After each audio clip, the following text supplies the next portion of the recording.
Ito naman mga beshi, ang kanilang chicken tower, 153 dirhams lang siya. Good for 2 to 3 packs na to. Ano ate? Yes mga beshi, dahil bare months na, dumadagsa na naman ang mga tao para kumain sa labas at magmerienda. Kaya unahin natin ang Special Lomi Restaurant mga beshi. Dito lang to sa may kahabaan ng Al Riga. Itong in-order namin is tower chicken, 153 dirhams lang siya. Ganito na siya kadami. Parang kasya na to sa dalawa to 2 to 4 packs na to mga beshi kasi ang dami ng kanyang rice. Ito yung pagpipilian nyo ng rice, meron siyang Java rice, meron siyang nasi goreng at saka plain rice. Tapos meron siyang Shanghai and then fried gyoza. Of course, ang kanyang tower chicken mga beshi. Itong chicken niya mga beshi is para siyang full chicken to, no? Full chicken siya na parang hinati-hati siya into 4 parts.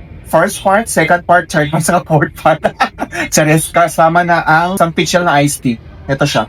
Meron siyang sweet and spicy, meron siyang ketchup. Tapos may kasama akong toyo. Ganito nakalaki yung kanyang Shanghai. Meron siyang 14 pieces. So parang surprise na lang din sa inyo kapag nag-order kayo kung same din na 14 pieces mga beshi ha. So itong kanyang fried gyoza, ganito na din siya. 12 pieces naman siya. Tara mga beshi, kain tayo. So nakasiguring pa lang, mabubusog ka na kasi ang dami yung kanyang tao. Ganito nakalaki yung kanyang grilled chicken mga beshi. Tapos manamis-namis siya ng konti. Kaya Gora Bells na kayo dito mga beshi. 150 dirhams lang ang kanilang tower chicken. Dito lang to sa may Special Lomi Restaurant mga beshi, dito sa may Al Riga.